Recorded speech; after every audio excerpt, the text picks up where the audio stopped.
Welcome, lovelies. It's about time I got around to actually saying hello properly again rather than just putting music with my videos. Fingers crossed the baby stays asleep.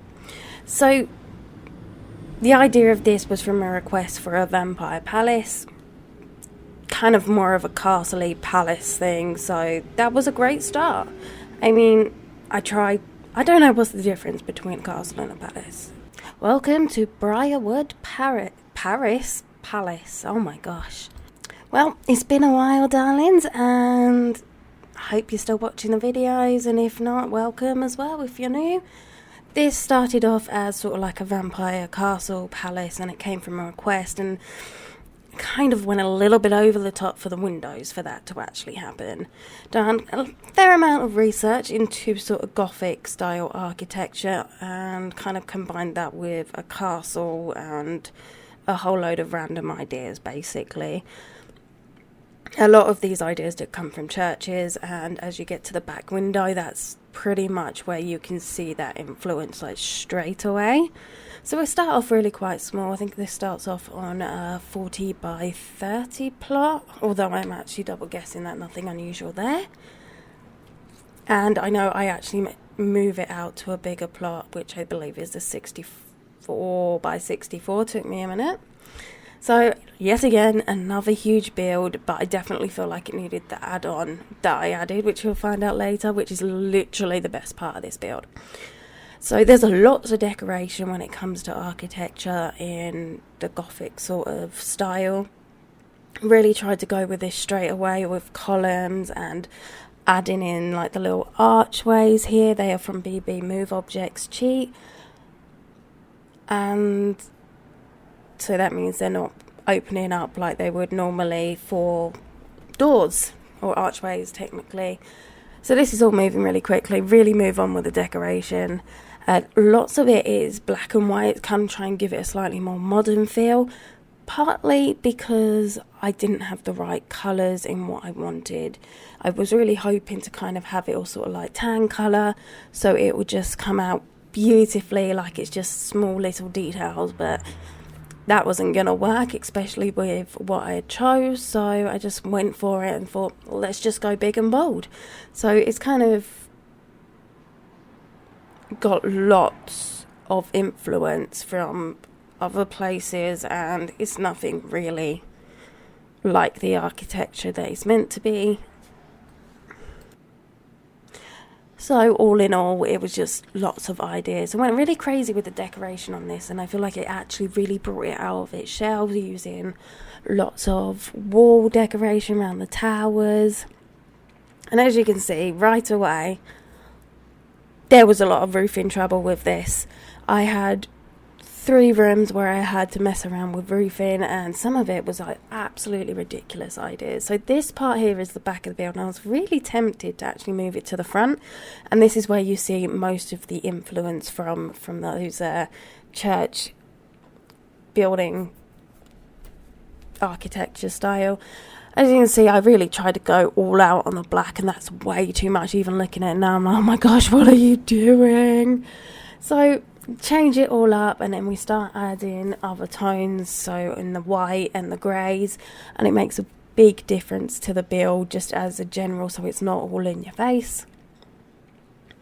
So the main items I used are from vampires. Clearly we've got a lot there. We've got some from the paranormal pack, and the other one was the jungle adventure pack. So I didn't actually use much out of the main game expansions until it got to the interior. So I basically stuck with all of these packs. There is also like so many used. As per usual, I tried to set myself a limit, like, oh, it's okay, you can just use these. And Realm of Magic pack, that was another one. They are the 4 main ones. So I hope you remembered what I just said, because I don't. So anyway, as I was saying, I kind of went all out, going crazy. And doing the exterior of this build became so easy.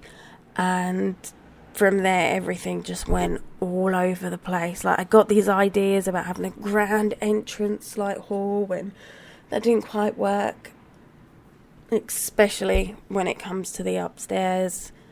But this area here I fell in love with, and then that was at the point where I just didn't know what to do anymore. This was a random idea that I got, which is why I was quickly done it while I was doing the exterior, so I didn't forget, and it really lines up well with those windows at the back.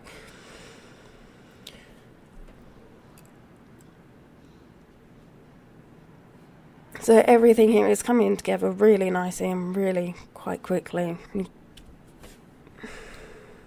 At this point, everything is very sort of uniform and symmetrical. And to be honest, I was actually really happy with this. But when it came to the exterior, I didn't like all of the brick being the same, which is very unusual for me. Like, I'm normally happy to just stick with one outer wall and that'll be it. So I mixed it up a bit and used 2 different ones and tried to select the areas quite intentionally as to what will be where.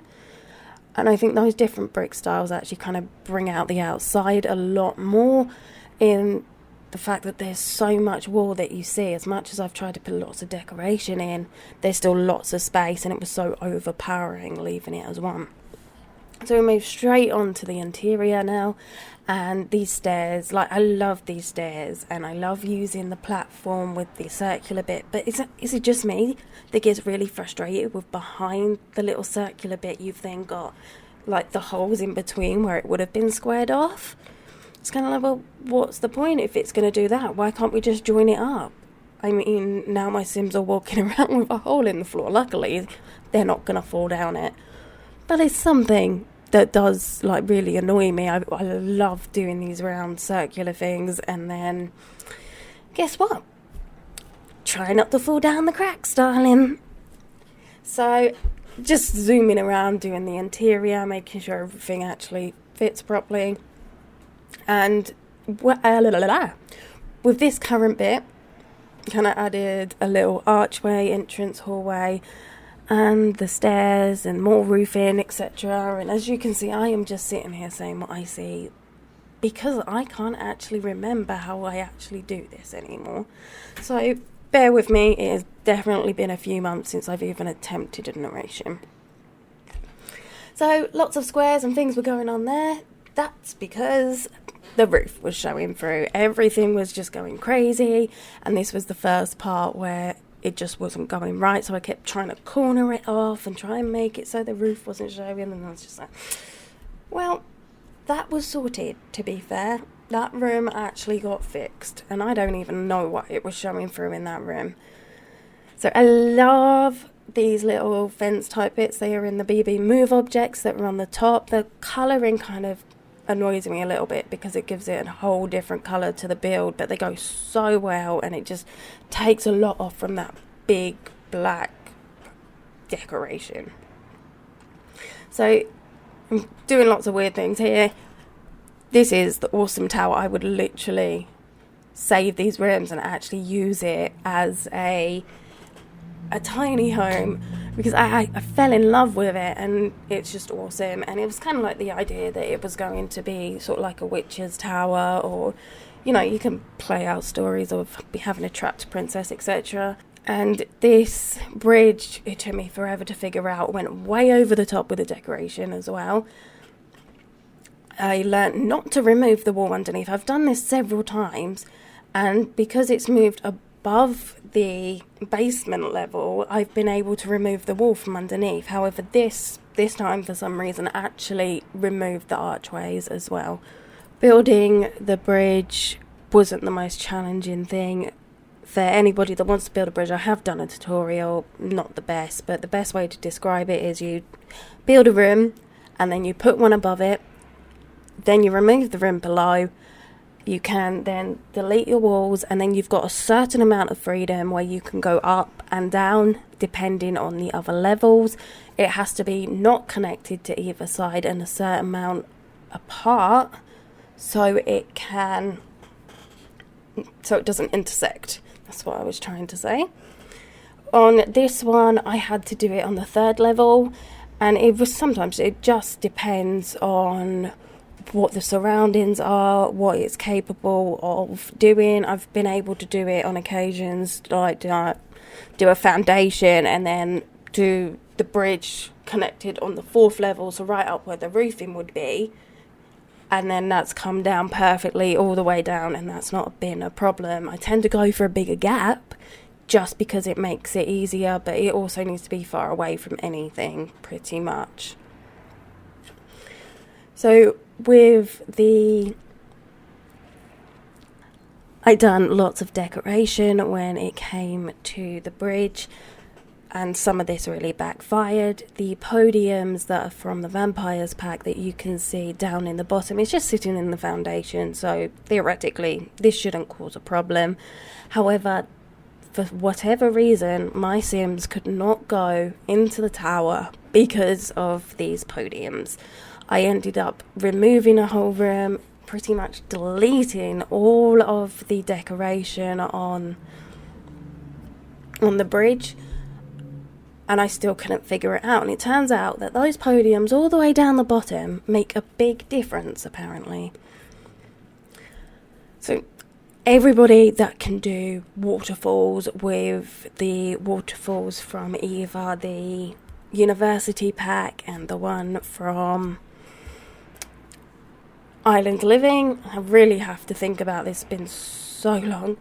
Like, honestly, I've managed to do the one with Island Living like a couple of times, and I really wanted this nice flow from the one that you just saw from the University pack, and I just can't do it. I cannot get my head around it, whether it's the leveling that's wrong or whether I don't know. And it took me a long time just to be able to get the other waterfall done, so we're a little bit lazy here, I'm afraid. This is a little bit of a downfall. I used the fountain jets to create the very awful, rubbish illusion of a waterfall. And there are so many people out there that can do so much better than this. I'm sure you guys are looking at me like, what? Well, not at me, but yeah, I'm just going to get myself distracted. So it turned it into a nice little pond, just somewhere to go through. And I think my favourite part just about this little pond area is so silly, but the fact that I always get frustrated that the water comes essentially from nowhere. So I put in the rock that had like a little cave over it, and the planks of wood sort of covering it up, so it made it look like it was kind of maybe coming from an underwater spring or something. And hopefully I'll remember to do this another time, because it actually makes a big difference to how I feel about the build overall. It's such a small detail, and it's just really silly and very unimportant. But I like to get things realistic looking. I mean, it's realistic looking as you can on a game, but the details are very important to me because I'm a little bit of a perfectionist. I mean, unless I'm moving the move objects, using the move objects cheat, and then, you know, everything ends up sticking out everywhere. You end up with branches and trees going through walls, and half the time I don't notice, so that's my excuse. I didn't go as crazy with the whole garden this time, which is really unusual. We end up having loads of stuff everywhere.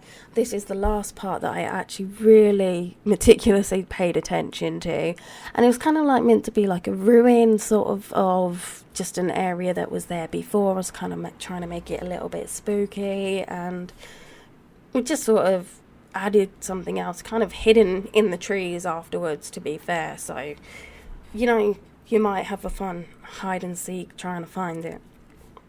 And I normally go absolutely crazy putting in different gardens and everything in these builds, especially when I have so much around the outside. I can literally spend hours doing it. However, I actually kept it simple for once, so that was quite a big accomplishment. Anyway, as the video has moved on, I suppose I best move on to... This room was originally meant to be like a throne room style, and I kind of toned it down a lot. I really wanted to end up putting that chair in and then, you know, having the throne. And I did try for a little while to put a platform in, and that got really frustrating because I couldn't have it right up against the edge. So there was a gallery around the back near the window, and then the windows kind of kept deleting every time I tried to pull it on, and then the wall was replaced, and it was all kinds of crazy. So I kind of settled with making it a very sort of toned down hall that you've got a bit of entertainment in, and theoretically, you know, it can be used for other things and ball events. I would love to be able to like have a proper ballroom and just have that, but they just look so empty. I've done it a few times. I just like add loads of stuff around the outside, and then you end up adding like the little dance mats. Well, they're not really mats, but whatever they are. And why are they either glass or really like out there, like the black and white squares? I mean, wouldn't it be awesome if they just kind of toned in to whatever floor you put underneath, or you could choose a floor to put on top? But as per usual, I'm very likely getting ahead of myself. So why I've been blabbing on about everything as per usual. We've seen the kitchen, the dining room, we've moved on to the library and a small study that sort of interconnect together. They're very two contrasting colours for a reason. I've done blue and red, and the simple reason was I absolutely love this red panelling from the vampire pack, but I never know where to use it. It always seems too red, and then you add a floor and then that floor's really red, and it's just like, now is that too much red? Is it not too much red? So I never have a clue.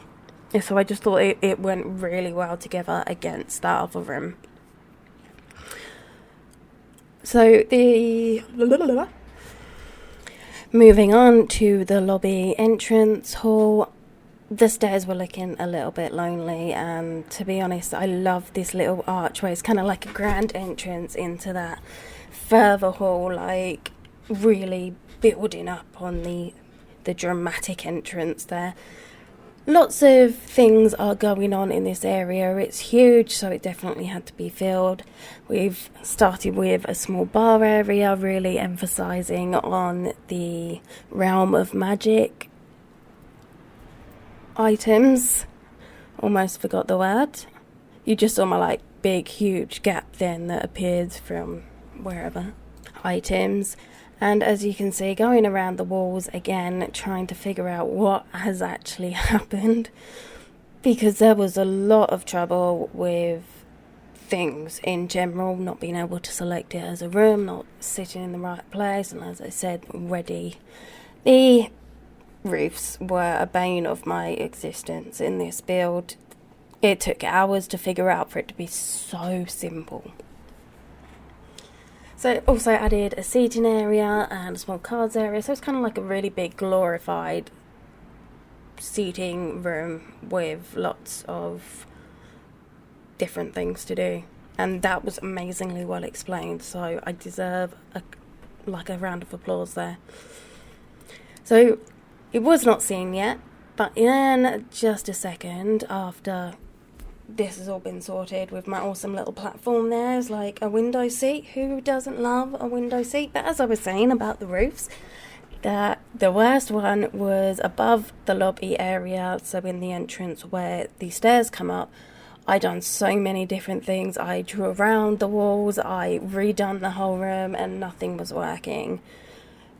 Turned out it was to do with all the archways and the part that replaces the wall, because I am very technical.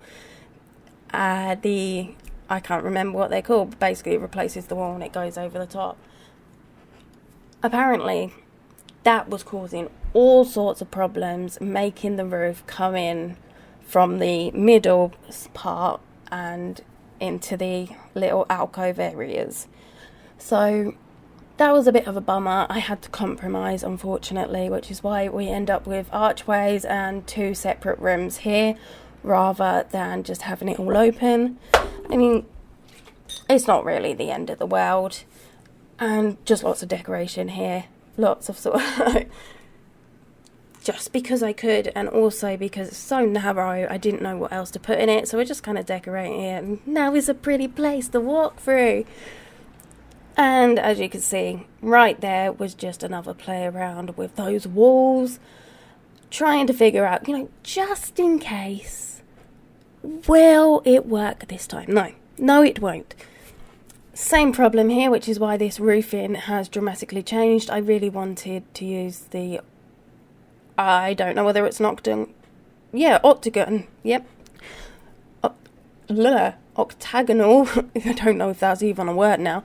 Wanted to use that roofing, but it was coming through, and I don't know why. I checked the room, I drew around it several times, and I just ended up removing that roof and using a different one, which I kind of think is quite whimsical.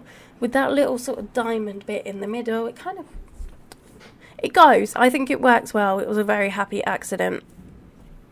And to be honest, I have lots of them. So moved on to a little nursery. I tried not to put anything too modern in this build, and I don't know why I do this. I see the exterior and feel like, oh, that's an older build, that's what it needs to look like on the inside. I'm like, well, actually, it could have been like proper revamped and everything refurbished, and it could be ultra modern. But no, my brain does not work like that. So everything is kind of got that oldie look, which probably doesn't make sense. It barely makes sense to me. Rather than having too many bedrooms, moved this one into a games room. I'm kind of looking at it now and I feel like that's a bit too much wood. Is that too much pattern? And second guessing myself as per usual. But what's done is done, and I mean, you can change it. I don't know why I do the interior. Honestly, if anybody here wants to do a collaboration, because I love doing the exterior, and then the interior takes me like 3 times as long. I hope you saw that floor. That floor took me forever to do, just trying to twist it around and pull it in different directions just for me to cover it up. So yeah, well done. That was completely worth it to cover it up with a giant rug, mat, whichever you wish to call it. So slowly moving on to my favourite part, which is the tower. Getting there, it's like right at the end, so it's like, hold on to your knickers. So thank you for bearing with me so far. It is almost finished. We're just doing the top of the towers and then that other tower that is connected by the bridge. And thank you for bearing with me and my ramblings. If this is your first video that you've watched of mine, then I apologise. But also, if it's not, then let's be honest, guys, you missed me. You're getting bored of all those music videos, right? Because I am just too awesome and apparently very big-headed. Everybody's got to be good at something, right? So this second one is a sort of like kind of attic space area. I don't know why I always do this, but I never know what to do with the woodworking table unless I do it in an outside area. I'm like, let's just add a few cobwebs and then voila, we'll just pretend it's a junk corner. So this room was the seance room. I hope I pronounced that right. I changed it so I could use a bigger room.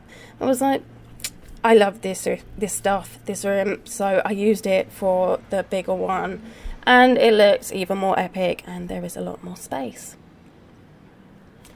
So it went a little bit crazy trying to actually put stairs in there. I mean, yeah, that was a great idea, because then there'll be no space for anything else. And this is basically like my little witch's tower, and it is the cutest thing ever. Like, honestly, I am so proud of it. It's only like one bed, but I'm actually going to try and turn this into a tiny house or do something similar. So you've got the ground floor, which is kind of like the area for brewing, etc. So anybody can come in. It's like your business area, basically. And then you've got your living area and kitchen. And then you go up again to the bathroom and a small sort of study area. And then finally, you get to the bedroom. And of course, the bedroom needs to have a whole room because I don't know, to be honest. I could have turned it into 2 bedrooms probably. And yeah, well, it's awesome. That's all that matters. And to be fair, looking at the size of that bed against him, probably couldn't have turned it into 2 bedrooms. Thank you so much for listening to my ramblings, especially if you got this far. I really appreciate it. Don't forget to like, subscribe, contact me, let me know what you think. And if you've got any ideas, that would be awesome. I'm always up for learning anything and learning new things. I hope you enjoyed. I hope you all stay awesome and have an amazing day. And thank you for watching this video. Without you guys, I would literally feel like a loner. Thank you for watching and putting up with my ramblings. Don't forget to like and subscribe if it's something that interests you. I mean, I watch videos all the time and don't do it. I'm not meant to admit that. Stay awesome. Thank you for watching and for putting up with my ramblings as per usual. I've actually missed doing this narration, so I hope you enjoy it as much as I have in doing it. Stay epic and have a great day.